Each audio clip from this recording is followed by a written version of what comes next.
할렐루야, 2월 2일 금요일 새벽 기도에 나오신 하늘가족 여러분 환영합니다. 우리 사도신경 하심으로 우리의 신앙을 고백하겠습니다.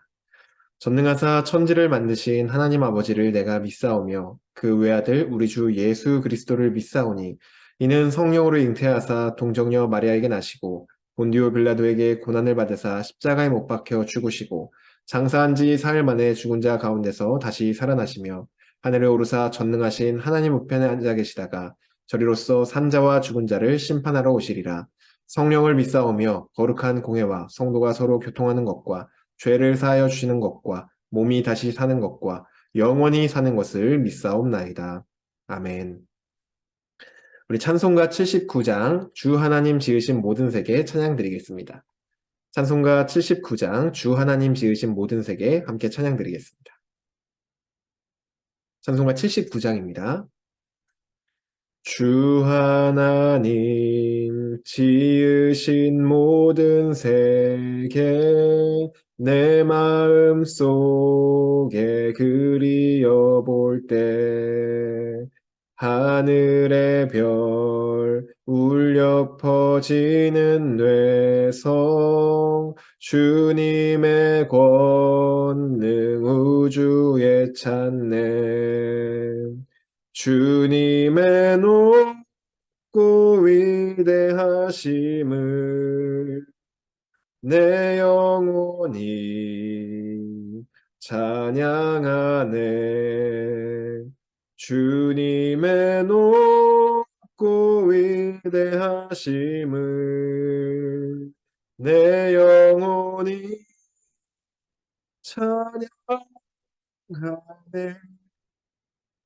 숲속이나 험한 산 골짜기에서 지저귀는 저 새소리들과 고요하게 흐르는 시냇물은 주님의 솜씨 노래하도다. 주님의 높고 위대하심을 내 영혼이 찬양하네. 주님의 높고 위대하심을 내 영혼이 찬양하네.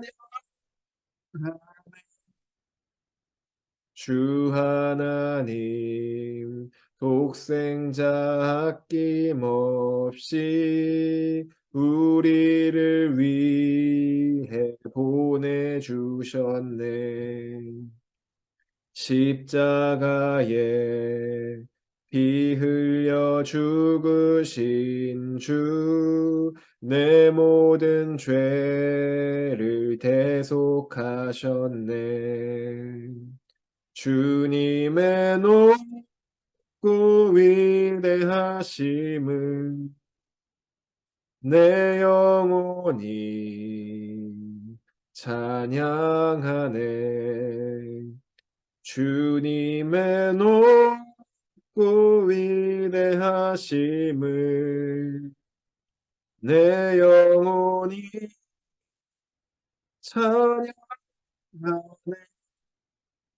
내 주 예수 세상에 다시 올 때 저 천국으로 날 인도하리. 나 겸손히 엎드려 경배하며 영원히 주를 찬양하리라. 주님의 높고 위대하심을 내 영혼이 찬양하네. 주님의 높고 위대하심을 내 영혼이 찬양하네.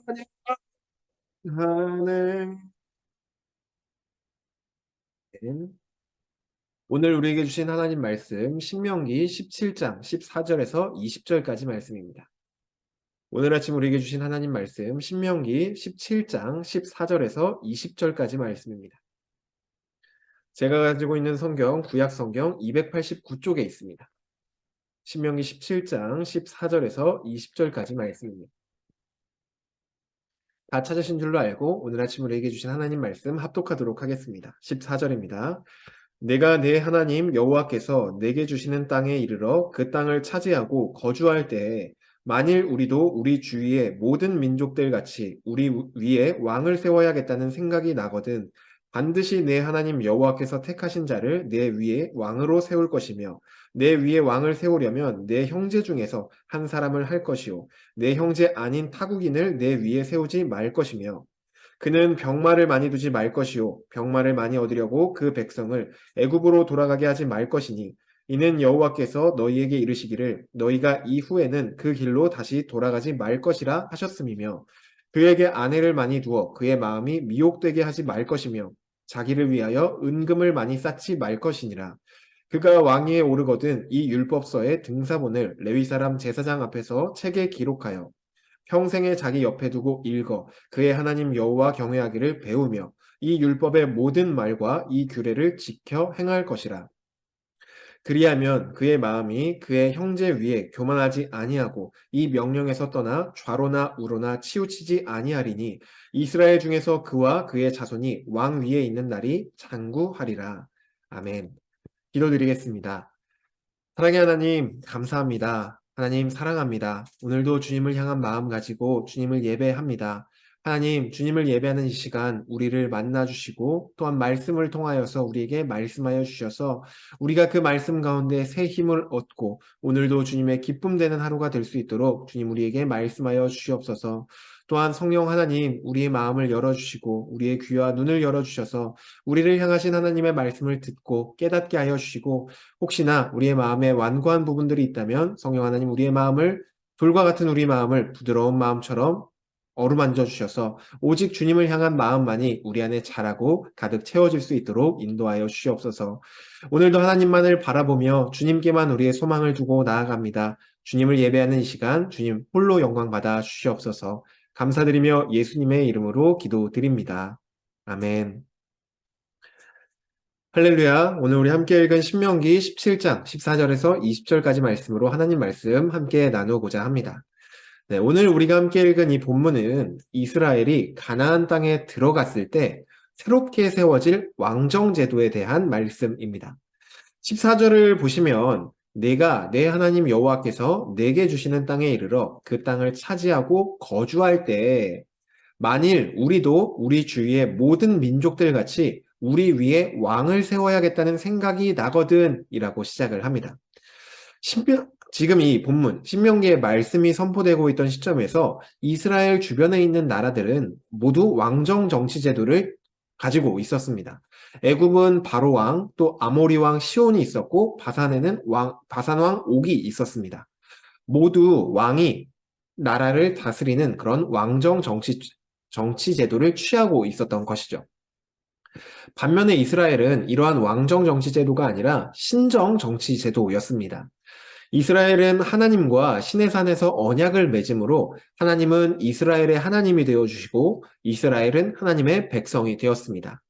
이스라엘은 다른 나라들처럼 주변에 있는 모든 나라들처럼 인간 왕은 없지만 그들에게는 하나님께서 왕이 되어 주셨습니다. 그리고 하나님의 다스림을 받는 그러한 신정 정치 제도를 갖고 있었습니다.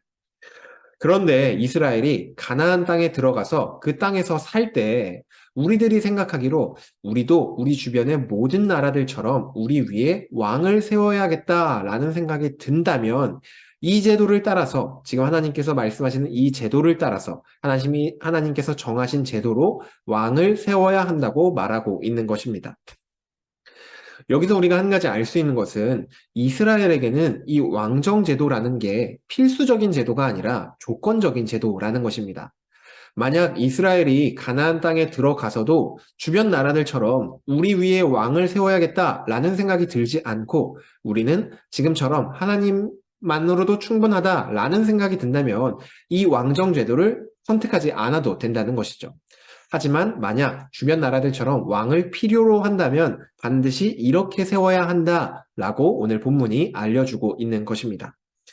먼저 본문 15절 말씀에는 이스라엘의 왕으로 세워지는 사람의 조건이 나옵니다. 이스라엘의 왕으로 세워질 사람의 조건은 첫 번째로는 반드시 하나님께서 선택한 자가 이스라엘의 왕으로 세워져야 한다는 것입니다. 첫 번째 조건은 반드시 하나님께서 선택한 자라야만 이스라엘의 왕으로 세워질 수 있다는 것입니다. 왜냐하면 왜 하나님께서 선택한 자를 이스라엘의 왕으로 세워야 하냐면 이스라엘의 왕은 특수성을 갖고 있기 때문입니다. 다른 나라의 왕들은 자기 마음대로 자기 뜻대로 자신의 나라를 다스립니다. 하지만 이스라엘의 왕은 자기 뜻대로 자신의 나라를 다스리는 것이 아니라 하나님의 뜻대로 하나님의 백성을 다스리는 그러한 특수성을 가지고 있습니다.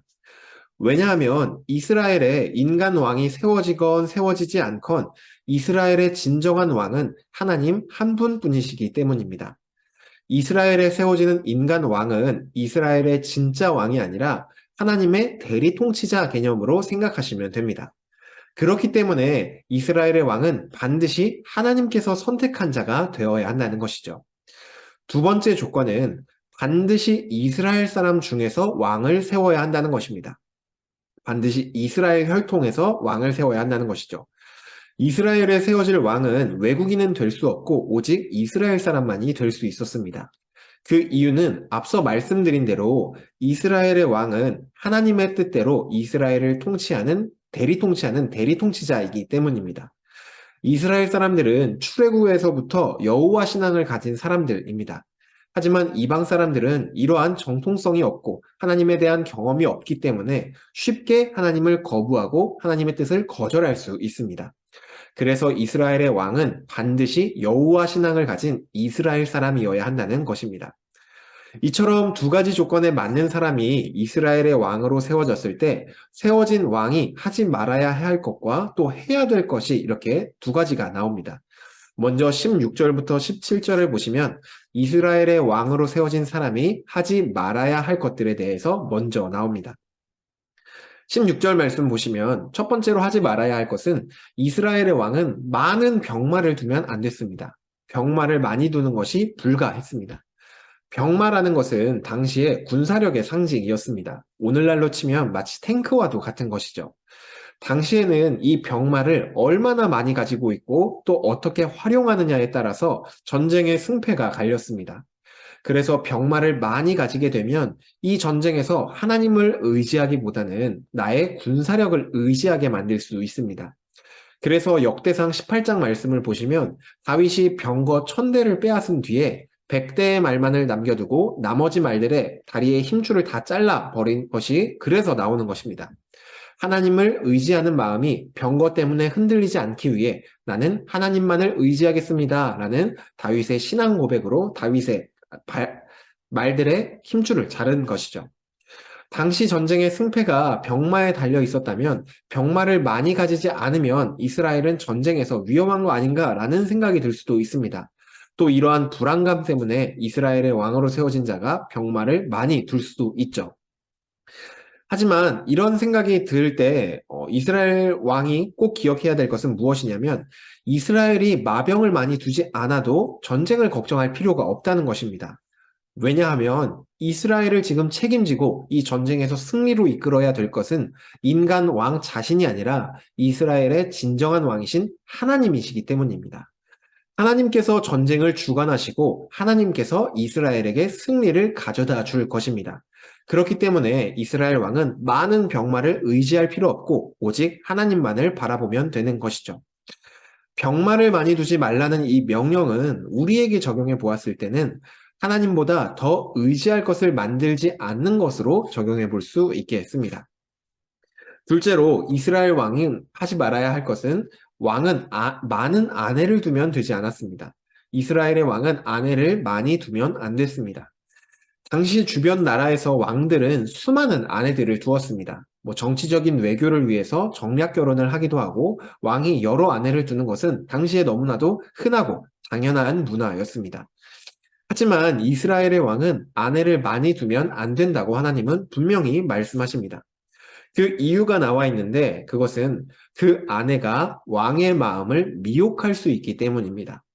여기서 아내들은 이방 여인들을 말하는 것입니다.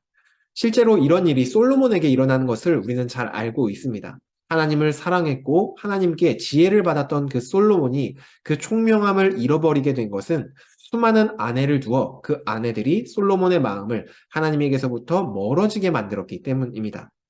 그렇기 때문에 이스라엘의 왕은 하나님을 향한 마음으로부터 멀어지게 만들 수 있는 수많은 아내를 곁에 두면 안 되었습니다. 이 두 번째 하지 않아야 될 것을 우리에게 적용해 보면은 우리 마음을 하나님에게서 멀어지게 만드는 모든 것을 우리가 가까이 하지 않는 것, 이렇게 적용해 볼 수 있겠습니다. 아무리 많은 사람들이 다들 그렇게 한다고 말해도 그것이 나의 마음을 하나님에게서로부터 멀어지게 만드는 것이라면 그것을 하지 않는 것, 이것이 우리가 두 번째로 적용해 볼 수 있는 것입니다. 마지막 세 번째로 이스라엘 왕이 하지 말아야 할 것은 왕은 자신을 위해 많은 은과 금을 쌓아두면 안 됐습니다. 많은 은과 금을 모으면 안 됐다는 것이죠. 물론 어느 정도 은과 금을 쌓아두는 것은 괜찮아도 많이 쌓는 것은 안 된다고 하나님께서 말씀하십니다. 왜냐하면 이 많은 은과 금은 그 왕이 하나님이 아니라 다른 것들에 눈을 돌릴 수 있게 만들어주기 때문입니다. 대표적인 예로 우리가 알고 있는 아사라는 왕은 많은 은과 금을 통하여 용병을 사와 다른 나라에서 용병을 사와서 하나님이 아니라 이 군사력을 의지하게 만들었습니다. 또 여로보암 같은 경우에는 자신이 가진 은과 금으로 우상을 제조하기도 했었죠. 이처럼 은과 금을 많이 가졌을 때 왕은 하나님이 아니라 다른 곳을 향해 눈을 돌릴 수 있기 때문에 하나님은 많은 은과 금을 자신을 위해 쌓아두지 말라고 말씀하시는 것입니다. 자신을 위해 많은 은금을 쌓아두지 말라는 명령은 우리에게 적용해 볼 때 돈에 대해 적용해 볼 수 있을 것 같습니다. 물론 우리가 한 나라의 왕이 쌓아둘 수 있을 만큼의 돈을 쌓아둘 수는 없겠죠. 하나님은 자신을 위해 많은 은금을 쌓지 말라고 명령하셨지 정확히 어느 정도의 은금을 쌓지 말라고 말씀하지 않으셨습니다. 여기서 우리가 알 수 있는 것은 사람마다 그 기준이 다를 수 있기 때문입니다. 어떤 사람은 1,000만 원만 있어도 나는 하나님이 아니라 이 돈에 더 마음을 빼앗길 수 있는 것이고 또 어떤 사람은 수십억 원이 있어도 여전히 하나님께만 마음을 둘 수 있습니다. 그렇기 때문에 많은 은과 금을 쌓아두지 말라는 것은 돈의 정확한 액수가 아니라 돈 때문에 하나님을 향한 시선이 빼앗기지 않도록 주의하며 필요 이상으로 욕심을 부리지 않는 것, 이것으로 우리에게도 적용해 볼 수 있겠습니다. 그리고 이후에 16절에서 17절이 이스라엘 왕이 하지 말아야 될 세 가지에 대해서 다루었다면 이제 18절에서 19절 말씀은 이스라엘의 왕이 반드시 해야 할 것에 대해서 가르쳐주고 있습니다. 이스라엘의 왕으로 세워진 사람은 이 율법의 등사본, 여기서 말하는 것은 이 신명기에서 모세가 가르치고 있는 모든 내용들입니다. 이것을 레위 제사장 앞에서 책에 기록해야 합니다. 그리고 그 책을 평생 자신의 옆에 두고 읽고 또 여호와 경외하기를 배우고 그 모든 말과 규례를 지켜서 행해야 합니다. 이스라엘의 왕이 이렇게 해야 하는 이유는 우리가 앞서 살펴보았듯이 이스라엘의 진정한 왕은 하나님 한 분뿐이시며 세워진 인간 왕은 하나님을 대리하여 이스라엘을 통치하는 대리 통치자이기 때문입니다. 하나님의 뜻대로 이스라엘을 다스리기 위해서는 왕은 항상 하나님의 말씀을 곁에 두며 그 말씀을 통해 하나님 경외하기를 배우고 이 이스라엘의 진정한 왕은 내가 아니라 하나님이시구나, 이것을 배우며 하나님의 뜻이 무엇인지 이 말씀을 통해 깨닫고 그 말씀대로 하나님의 백성들을 다스려야 합니다. 그래서 그 말씀을 곁에 두고 항상 읽고 배우고 지켜 행하라고 말씀하시는 것이죠. 20절을 보시면 왕이 이처럼 율법을 항상 읽고 배우고 지켜 행하였을 때 그의 마음이 형제 위에 교만하지 않고 하나님의 명령에서 좌우로 치우쳐지지 않으므로 그 왕권이 이스라엘에서 오래도록 있는다라고 말씀합니다. 이스라엘에 세워진 왕은 자신이 왕의 자리에 앉아 있다고 해서 다른 백성들과 다른 존재라고 생각하며 교만에 빠질 수도 있습니다. 너희들은 평민이고 나는 왕인데 라고 이렇게 교만해질 수 있는 것이죠. 하지만 이스라엘의 왕도 진짜 왕이신 하나님 앞에서는 똑같이 하나님의 백성 중 한 사람일 뿐입니다. 18절부터 19절의 말씀은 이스라엘의 왕이 하나님의 뜻대로 바르게 백성들을 다스리기 위해 필요한 것도 맞지만 이것은 왕이어서 해야 될 일이 아니라 하나님의 백성이라면 누구나 해야 되는 일입니다. 왕이라고 해서 이거는 백성들만 하는 일이지 라고 해서도 안 되고 나도 다른 형제들처럼 똑같이 하나님의 백성이기 때문에 하나님의 다스림을 받는 자이기 때문에 나도 이 말씀을 똑같이 지켜야 된다 라고 하며 이 말씀을 지킬 때 형제들 위해 교만하지 않는 마음을 얻을 수 있는 것이죠. 그리고 이처럼 하나님 앞에서 겸손한 마음과 이 하나님의 말씀대로 행하여서 하나님의 뜻대로 백성들을 다스릴 때 그 왕은 하나님이 주시는 복을 받아 이스라엘에서 오래도록 왕권을 유지하게 됩니다. 한해 가족 여러분, 오늘 우리는 이스라엘의 왕이 세워졌을 때 그 조건과 또 그가 해야 할 일, 하지 말아야 할 일에 대해서 살펴보았습니다. 그 내용들을 문자 그대로 우리에게 적용하기는 어렵습니다. 많은 병거를 갖거나 많은 아내를 갖는 것은 우리에게 불가능한 일이기 때문입니다. 하지만 그 안에 담겨있는 의미만큼은 우리에게 적용해 보아야 합니다. 먼저는 하나님의 백성으로서 하나님의 말씀을 항상 가까이에 두고 읽고 배우고 지켜 행하여 하나님의 뜻대로 사는 것, 이것이 우리가 이 안에 담긴 원리를 우리 삶에 적용할 수 있는 것입니다. 그리고 하나님의 백성으로서 우리의 왕이신 하나님만을 의지하고 하나님을 향한 우리의 마음을 흔들 수 있는 것은 다 제거해버리고 이것이 오늘날 우리가 이 본문을 통해서 우리 삶에 적용해 볼 수 있고 또 적용해야 되는 것들입니다. 하나님을 향한 우리의 마음을 흔들 수 있는 것들을 다 제거하는 것, 그리고 말씀을 곁에 두며 하나님만을 항상 왕으로 인정하며 왕이신 하나님의 말씀대로 다스림을 받는 것, 이 두 가지를 우리 삶에 꼭 적용해야 합니다. 한해 가족 여러분, 오늘 하루도 우리의 진짜 왕이 누구신지를 기억하며 그 왕의 뜻대로 살아가는 저와 여러분이 되시기를 간절히 소망합니다. 왕의 뜻대로 살 때 마치 큰일 날 것 같이 느껴질 수도 있습니다. 내가 생각할 땐 이것이 맞는 것 같은데, 내가 생각할 땐 이것을 더 준비해야 될 것 같은데, 라는 생각이 들 수도 있습니다. 하지만 우리 삶을 우리의 힘으로 이끌어가는 것보다 우리 삶의 진정한 왕이신, 진정한 주인이신 하나님의 손에 맡겨드릴 때 우리는 하나님이 이끌어주시고 하나님이 주시는 승리를 맛볼 수 있게 될 것입니다. 그러니 오늘 하루도 우리의 삶을 왕이신 하나님 앞에 올려드리며 전적으로 맡겨드리는 그러한 하루가 되시길 간절히 소망합니다. 주신 말씀 놓고 기도드리겠습니다. 사랑의 하나님, 오늘도 우리에게 말씀하여 주시니 감사를 드립니다. 하나님, 오늘 이 말씀을 통해 다시 한번 우리가 하나님 앞에 점검합니다. 하나님, 우리 삶의 진정한 왕은 나도 아니고 다른 누구도 아닌 오직 하나님 한 분뿐이라는 이 사실을 우리가 오늘도 다시 한번 기억합니다. 하나님, 왕이신 하나님 앞에 우리가 주님의 말씀으로만 다스림받게 하여 주시고 우리 삶의 모든 행동과 선택과 생각이 오직 그 말씀에 근거하여 하는 선택과 행동 될 수 있도록 인도하여 주시옵소서. 이 일을 위하여 우리가 항상 하나님의 말씀을 가까이 하고 그 말씀을 읽어 묵상하며 그 말씀을 통해 하나님의 뜻을 배우고 하나님의 마음을 배우고 그 배운 것들을 실제로 우리 삶에 실천하는 우리 하나님을 왕으로 삼는 하나님의 백성된 삶을 살 수 있도록 인도하여 주시옵소서. 또한 우리 마음 가운데 하나님을 떠나게 하는 그 무엇이 있다면 그것이 무엇이든지 그것을 끊어내는 우리가 될 수 있도록 인도하여 주시옵소서.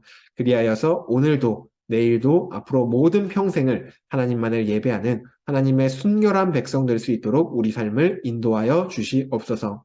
감사드리며 예수님의 이름으로 기도드립니다. 아멘. 네, 오늘 예배를 마쳤습니다. 오늘은 금요일로 금요 성령 집회가 있습니다. 함께 나오셔서 우리를 향하신 하나님의 말씀 듣고 왕이신 하나님의 다스림을 다시 한번 받으며 그 삶을 결단하며 나아가는 시간, 또 하나님 앞에 우리의 마음을 올려드리는 시간으로 금요 성령 집회에 나오시면 좋겠습니다. 오늘 하루도 왕이신 하나님의 말씀에만 순종하며 왕이신 하나님께 기쁨 올려드리는 하루 되시길 간절히 바랍니다.